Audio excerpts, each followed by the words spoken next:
저한테 시어머니는 증오의 대상이자 시월드는 그야말로 지옥이었습니다.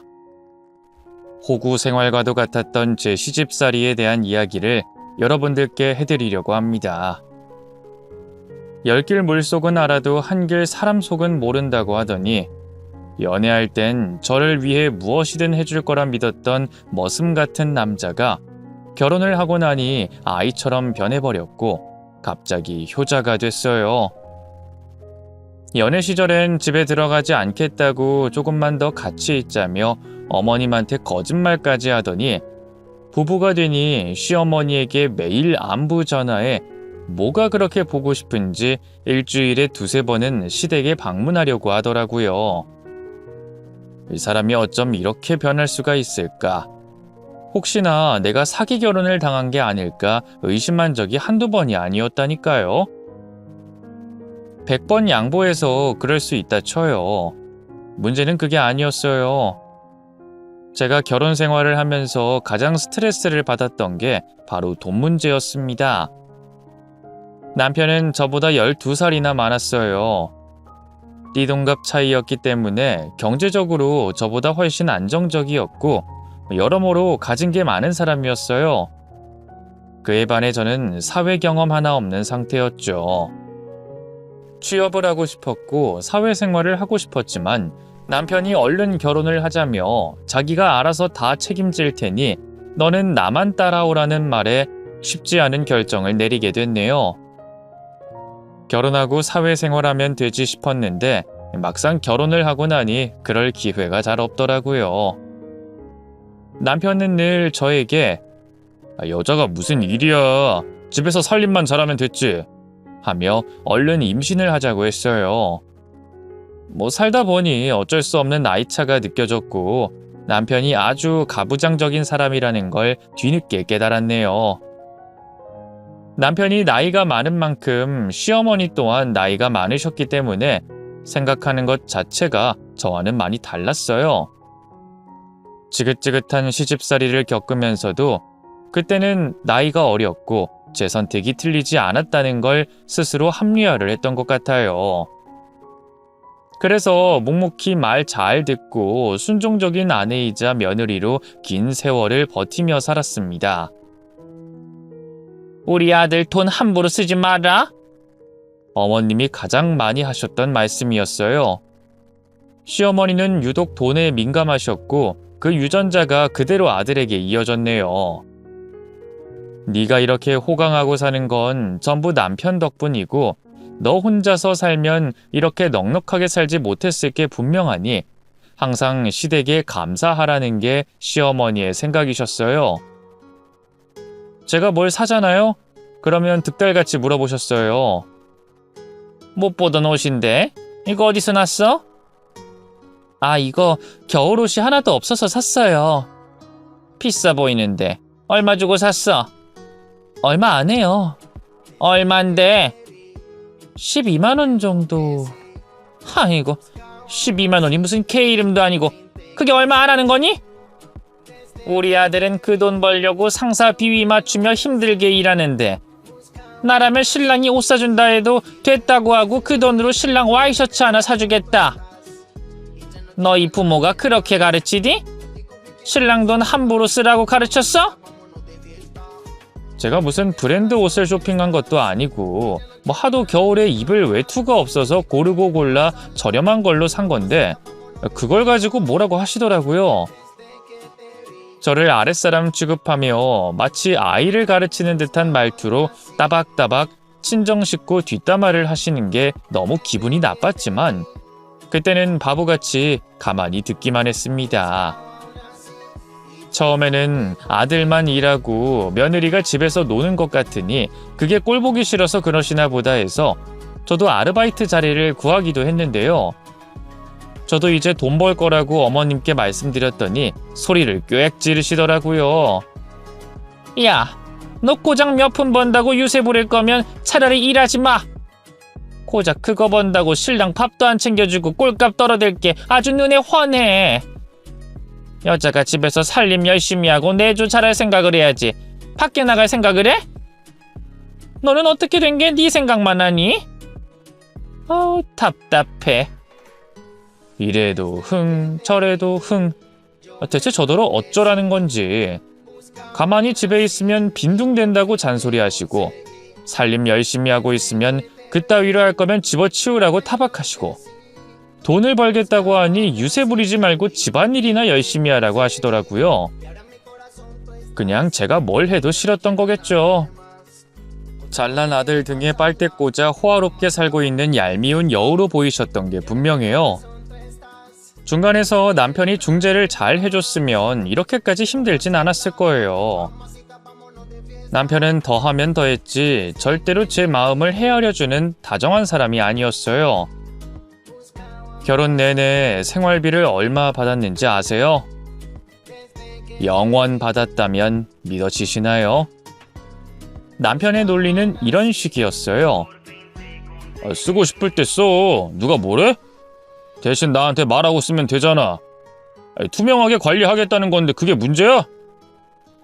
예를 들어 제가 두부를 사야 해서 1,000원이 필요하잖아요. 그러면 남편한테 여보, 나 두부가 필요한데 1,000원만 주세요 하고 말을 하면 1,000원을 저에게 주는 형식이었어요. 절대로 헛돈을 쓸 수 없는 구조였고 개인 돈이 일절 없었죠. 보통 다른 부부들 보면 남편이 아내에게 생활비를 주거나 카드를 주거나 관리할 수 있도록 통장을 주던데 저는 그런 건 꿈도 꾸지 못했네요. 그래놓고 자기가 세상에서 제일 합리적인 척, 현명한 척하며 친구들에게 이렇게 자랑하곤 했습니다. 여자는 어린 게 최고야. 순종적이거든. 와이프가 괜히 사회생활 한다고 밖에서 나돌면 그것도 골치 아프다니까. 마치 본인이 승자가 된 것 마냥 친구들 앞에서 허세를 부릴 때면 정말 원망스럽더라고요. 나는 이렇게 힘든데 자기만 제일 신났지. 행복하게 해주겠다고 해놓고 두부 한 모 사는 것도 일일이 보고해야 하는 상황이니 얼마나 답답했겠어요. 기가 막힌 일화를 다 얘기하려면 아마 2박 3일은 넘게 걸릴걸요? 시집 온 지 얼마 되지 않았을 때 급하게 밤에 복통이 와서 응급실에 실려간 적이 있었어요. 검사 결과 맹장 수술을 해야 한다고 하더라고요. 그랬더니 남편이 한숨을 푹 쉬며 이렇게 말했습니다. 왜 하필 시집 오자마자 큰돈 쓰게 만들어? 이런 건 시집 오기 전에 다 해놨어야지. 혼잣말로 중얼대긴 했지만 저는 분명 들었어요. 너무 서럽고 억울해서 내가 아프고 싶어서 아픈 거냐고 울부짖었더니 그제야 남편은 마지못해 수습하더라고요. 아니, 내 말은 너가 아프니까 속상하니까 그렇지. 내가 표현이 좀 과격했다. 미안해. 그러게 아플 땐 그때그때 병원에 갔어야지. 왜 이 지경까지 참았냔 말이야. 병 키우면 병원비만 늘어나는 거 몰라? 사람이 왜 이렇게 미련해? 병원 가는 것조차 눈치를 봐야 하다니 이게 사람이 사는 건가 싶더라고요. 물론 제가 경제활동을 하지 않고 있었기 때문에 모든 걸 남편에게 의지하고 있는 상황이긴 했지만 이건 해도 너무하잖아요. 물론 그런 상황이 생길 때마다 이혼을 떠올리곤 했지만 가뜩이나 남편이 나이 많다고 결혼을 반대했던 친정 부모님이셨기에 이혼하며 또다시 부모님의 가슴에 대못 박을 수는 없었습니다. 살다 보면 타협점이 생기고 상황도 나아지겠지 생각하며 버틴 거예요. 하지만 사람은 절대 바뀌지 않더라고요. 그들은 제 희생을 당연하게 여겼고 저라는 존재는 그 집안에서 그저 말 잘 듣는 노예일 뿐이었습니다. 노예 생활도 이렇게 답답하진 않았을 거예요. 며느리라는 이유로, 아내라는 이유로 정말 많은 걸 포기하고 살았네요. 아이를 낳은 후에도 남편과 시모의 지독한 돈트집은 계속 이어졌어요. 다른 건 몰라도 아이에게 해주고 싶은 게 너무 많은데 제약이 생기니까 미치도록 힘들더라고요. 그래서 아이를 육아하면서 틈틈이 부업을 해본 적도 있어요. 남편은 그걸 알자마자 저에게 요구하더라고요. 부업해서 번 돈 전부 나한테 보내. 어차피 당신은 내 돈으로 생활하고 있잖아. 그러니까 당신이 번 돈 나한테 주는 게 맞지. 나는 우리 애들 학원비라도 벌고 싶어서 하고 있는 거예요. 그걸 달라고 하면... 애들이 무슨 학원이 필요해? 수능 만점자들의 공통점이 뭔지 알아?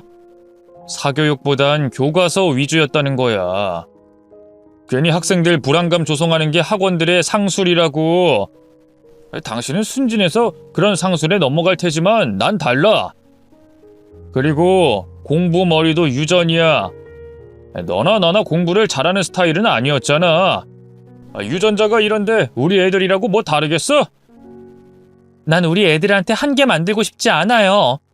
부모로서 해줄 수 있는 건 다 해주고 싶은 마음이라고요. 낳아주고 키워주는 것만으로도 다 한 거지. 쥐들이 길거리에서 태어났어 봐. 이렇게 삼시세끼 밥 먹고 잘 수 있는 환경이 어디 가당키나 해? 하여간 요즘 애들은 약해 빠져가지고 좀만 힘들면 환경 탓한다니까. 원래 전쟁통에서 영웅이 탄생하는 법이라고. 오히려 나는 지금 애들을 더 막 굴려야 한다 생각해. 너무 온실 속의 화초처럼 자라고 있잖아. 그러니까 너도 애들한테 너무 오냐오냐 해주지 말고 안 되는 건 안 된다고 딱 잘라서 말해. 자꾸 받아주면 애들 버릇 나빠진다. 돈을 버는 사람이 집안에서 권력을 가져야 한다는 게 그 사람의 생각이었어요. 그렇다고 그 사람이 뭐 어마어마한 돈을 버는 것도 아니었습니다. 그냥 딱 평범한 정도였죠.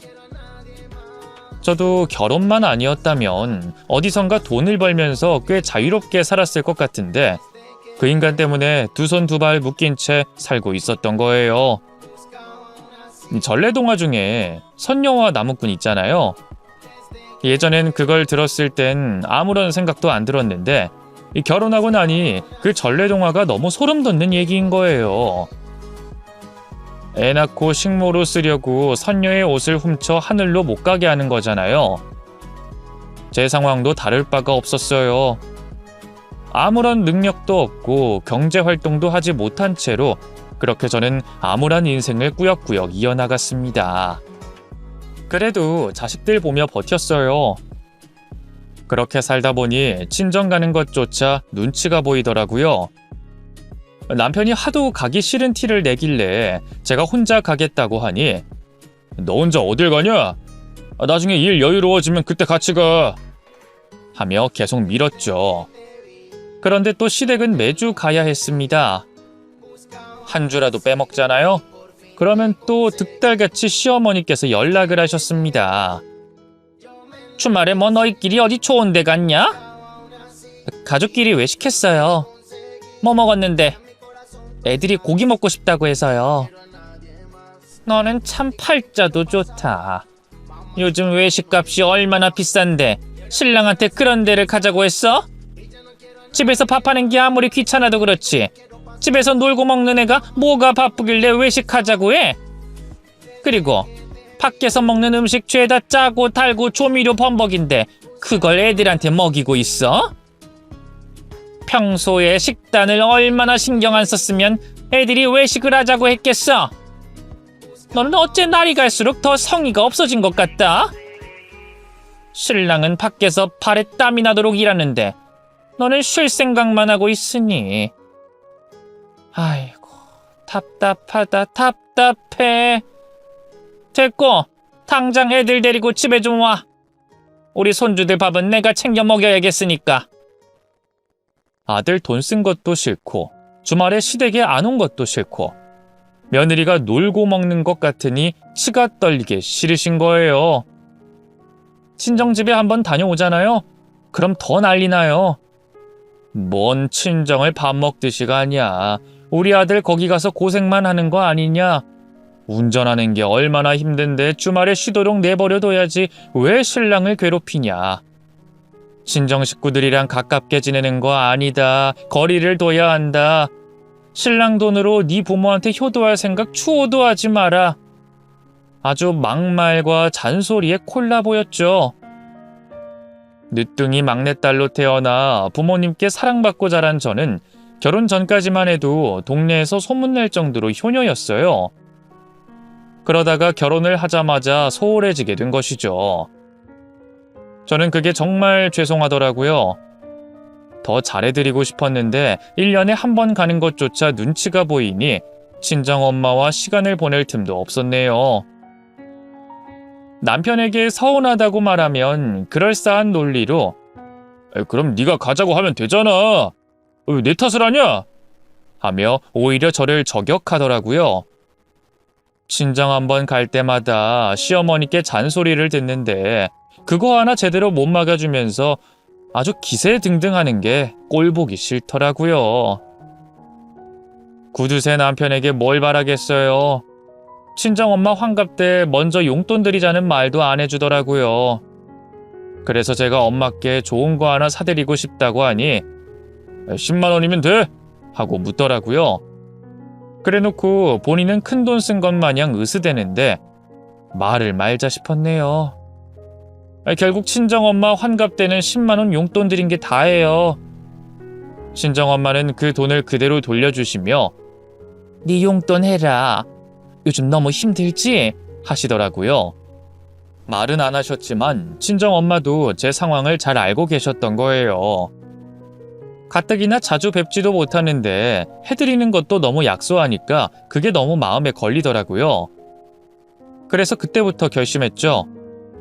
남편 놈을 믿으면 안 되겠다. 내 엄마한테는 내가 돈 모아서 좋은 거 하나 사드려야겠다. 엄마 칠순 때는 그럴싸한 명품백 하나 사주고 싶어서 치밀한 계획을 세웠습니다. 남편이 출근하고 애들 학교 가면 애엄마들끼리 모여서 3-4시간 바짝 부업을 하면서 야금야금 돈을 모았습니다. 워낙 경험도 없었고 기술도 없었기 때문에 버는 돈은 그야말로 푼돈이었어요. 그래도 살다 보면 비상금이 필요할 때도 있고 돈을 쥐고 있어야 마음이 안정되잖아요. 그것만으로도 숨통이 트이는 기분이었네요. 어느 정도 작전은 성공했어요. 10년간 푼돈을 모아 꽤 큰 돈이 생겼거든요. 이 돈이면 친정엄마 칠순 선물로 좋은 가방 하나 마련할 수 있겠다 싶어서 정말 뿌듯했네요. 백화점에 가서 가방을 고르는데 그 공간에 있는 것조차 너무 어색하더라고요. 제대로 쇼핑 한번 못 해본 제 지난 세월이 억울하기도 하고 서러웠던 것 같아요. 그날만큼은 당당한 모습으로 친정엄마와 어울릴 만한 명품 가방 하나를 샀습니다. 그리고 집에 돌아오자마자 옷장 깊은 곳에 그걸 넣어뒀어요. 엄마 칠순날 서프라이즈를 해줄 생각으로 가슴이 두근거렸죠. 하지만 친정엄마의 칠순날 당일 갑자기 아침에 시어머니가 저희 집에 들이닥친 거예요. 그날따라 저희 집에 오셔서 차 좀 내와라, 과일 좀 내와라, 배고프니 밥 좀 차려라 하시며 이것저것 시키시더라고요. 그래서 제가 정중하게 말씀드렸죠. 어머님, 오늘은 저희 친정어머니 칠순날이라 제가 이따 좀 가봐야 할 것 같아요. 누가 뭐래? 뭐 내가 붙잡니? 하여간 웃기는 애네. 이따 나 병원 가야 되니까 그것만 좀 데려다 달라는 건데 그것도 힘들어? 뭐 이 몸으로 혼자 병원 가리? 병원은 제가 당연히 같이 가드려야죠. 언제 출발할까요? 천천히 가지 뭐. 그나저나 오늘 날씨가 엄청 춥더라. 너한테 옷 좀 빌려 입어야겠다. 시어머니는 그렇게 말하시고는 옷방으로 가시더라고요. 그리고 옷장 문을 활짝 여셨죠. 그때 정말 심장이 쿵 하고 떨어지는 기분이었어요. 설마 명품백을 발견하진 않겠지 조마조마하며 시어머니의 뒤를 밟는데 아니나 다를까 시어머니는 커다란 쇼핑백 하나를 꺼내시더니 저에게 묻더라고요. 이게 뭐야? 이거 비싼 거 아니야? 아, 그게요. 이걸 네가 왜 가지고 있어? 저희 친정엄마 칠순이잖아요. 그래서 제가 따로 준비한 거예요. 아무리 그래도 그렇지 이 비싼 걸 사놨어? 네가 무슨 돈이 있어서? 제가 어렵게 준비한 거예요. 친정엄마한테 해드린 게 너무 없으니까 마음에 걸려서. 인연이 울아들 돈 삥땅 쳤었네? 창롱에 고이 숨겨놓는 걸 보니 몰래 샀구만. 아니에요. 그거 제가 준비한 거예요. 네가 이걸 어떻게 준비해? 아주 야금야금 신랑 돈 빼돌려서 이딴 짓을 벌이고 있었구만. 우리 불쌍한 아들은 바보같이 일만 하고 희생만 하면서 가족들만 챙기는데 너는 뒤에서 명품 가방을 사? 제정신이니? 어머님, 죄송하지만 이거 제가 번 돈으로 산 거예요. 단 한 푼도 신랑 돈 보탠 적 없어요. 순수한 제 돈이라고요. 네 돈이 어딨어? 전부 우리 아들 돈이지. 어쨌든 집에서 놀고 먹는 척하면서 뒤에서는 돈을 벌고 있었다는 말 아니야? 알고 보니 아주 무서운 애네. 저도 제 돈 벌 수 있잖아요. 그럴 권리 있는 거 아닌가요? 제가 그렇게 잘못했어요?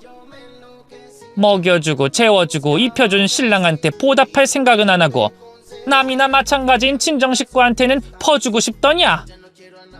사람이 은혜를 입었으면 갚을 생각을 해야지. 어떻게 뒤에서 이딴 짓을 벌일 수가 있어? 너 여태껏 나한테 가방 하나 사준 적이 있어? 시어머니한테 뭐 하나 해줄 생각도 한 적 없으면서. 어머님, 진정하세요. 하지만 저도 오죽하면 이렇게 했겠어요. 저도 숨 쉴 구멍이 필요하다고요. 도저히 기분 나빠서 안 되겠어. 너, 이거 내가 가만히 안 둘 거야. 도저히 괘씸해서 참을 수가 없어. 우리 집안에 시집와서 누릴 거 다 누리고 살았으면서 어떻게 우릴 무시할 수가 있어? 내가 너를 얼마나 챙겼니? 딸로서 얼마나 아껴주고 예뻐해줬니? 무시했다뇨. 저는 그런 적 전혀 없어요. 그저 자주 찾아뵙지도 못하는 친정 어머니가 마음에 걸려서 선물 하나 준비한 것뿐인데 이게 그렇게 서운하세요? 어머님은 제가 자주 찾아뵙잖아요. 항상 같이 있잖아요. 저는 오히려 어머님한테 서운해요. 저도 여태껏 열심히 노력했잖아요. 며느리로서 예쁨 받으려고 제가 얼마나 최선을 다했는지 누구보다도 잘 아시면서 혼자 부업한 게 그렇게 큰 죄예요? 제가 왜 부업을 했겠어요? 돈이 없으니까 한 거잖아요. 회사 한번 못 다녀보고 시집와서 애엄마로 평생 살고 있는데 가끔은 제 마음대로 돈 한번 만져보면 안 되나요? 신랑 돈 쓰는 건 그렇게 싫어하시면서 왜 저는 제 돈 한 푼 못 버는 건데요? 해도 너무하신 거 아니에요? 너 지금 나한테 태드니? 하, 아주 갈 때까지 가는구나. 쥐뿔도 가진 거 없는 어린애 배우고 가르치고 겨우 사람 만들어줬더만 이제 와서 내 뒤통수를 쳐? 어디 어른한테 큰 소리를 쳐? 네 부모가 그렇게 가르치디? 신랑은 몇 푼이라도 더 벌어보자고 야근까지 해가며 고생하고 있는데 너는 그걸 보고 미안한 마음도 안 들어? 나 같으면 모은 돈 전부 신랑한테 갖다 바쳤어. 고맙다고 절해도 모자랄 판에 사치나 부리고 있으니. 아이고, 너 때문에 내가 제명에 못 산다. 어쩌다가 이런 게 우리 집안에 들어와서는. 일단 칠순잔치 다녀와서 얘기하면 안 될까요? 지금 시간이 얼마 없어서요. 지금 이 와중에도 네 엄마만 생각하지? 난 안중에도 없지? 그런 뜻이 아니잖아요. 지금 억지 부리고 있는 건 어머님이라는 생각 안 드세요? 억지? 이야, 너 지금 나한테 억지라고 했어? 소리만 지르시잖아요. 그럼 내가 소리 안 지르게 생겼어? 네가 나를 배신했는데? 배신을 할 거였으면 신랑 돈으로 명품백을 샀겠죠. 저는 떳떳하고 싶어서 제가 번 돈으로 산 거라고요. 그리고 이 정도는 제가 스스로 할 수 있는 거 아닌가요? 일일이 허락받고 사야 되나요? 네가 드디어 미쳤구나. 아주 정신이 나갔어. 명품 가방 하나 때문에 시어머니한테 고래고래 소리를 지르고 말이야. 그날 시어머니와 옥신각신하느라 친정엄마 칠순잔치 약속 시간을 잊고 말았고 시어머니 또한 병원에 가지 못하셨어요. 너 때문에 병원을 못 갔다며 네가 시어머니를 죽이려 한다고 눈이 뒤집힌 채로 소리를 지르시더니 결국 시어머니는 제가 푼돈 모아 겨우 산 명품백을 뺏어가셨습니다. 그리고 돌려주지 않으셨죠. 그땐 저도 이성을 잃어서 시어머니에게 돌려달라고 대들었지만 시어머니는 끝까지 제가 괘씸하다며 그걸 돌려주지 않으셨습니다. 그렇게 시어머니는 친정엄마 칠순기념 선물을 꿀꺽 하셨어요. 선물은 뺏겼지, 시간은 늦었지. 아주 혼란스러운 상황에서 친정오빠에게 전화가 걸려왔더라고요. 왜 안 오냐고, 모두가 저를 기다린다고 해서 부랴부랴 칠순잔치가 열리고 있는 식당으로 달려갔습니다. 그 와중에도 남편은 회사 일이 바쁘다며 저 혼자 가라고 하더라고요. 늘 이런 식이라 크게 놀랍지도 않았어요. 친정 식구 행사에 남편이 참여한 횟수는 정말로 손에 꼽을 정도였거든요. 핑계는 또 어찌나 다양한지. 처음엔 그게 서운했는데 나중엔 그래, 인간아, 네 마음대로 해라 하며 체념하게 되더라고요. 고대하고 기다려왔던 서프라이즈 선물을 하지 못하게 된 저는 친정엄마를 보자마자 죄책감에 고개를 숙일 수밖에 없었어요. 그 와중에 친정오빠와 새언니는 엄마에게 용돈도 드리고 꽃다발도 준비하고 금목걸이까지 준비를 했더라고요. 저 자신이 너무 초라하게 느껴져서 저도 모르게 눈물이 바닥에 뚝뚝 떨어졌어요. 저 때문에 분위기가 완전히 가라앉았죠. 친정엄마는 저를 보시며 놀라 달래주시더라고요. 우리 막둥이 딸, 왜 울고 그래, 응? 엄마, 나는 아무것도 준비 못했어. 너무 미안해서 자꾸 눈물이 나와서. 너는 잘 살아주는 것만으로도 엄마한테 효도하는 거야. 선물해줄 생각하지 마. 사실은 엄마를 위한 선물을 준비했었는데 그게 어쩌다 보니까. 딸, 엄마는 아무것도 필요 없어. 그러니까 미안한 마음 품지 말고 오늘은 웃자. 나는 우리 가족 모두가 행복하게 잘 사는 것만으로도 충분해.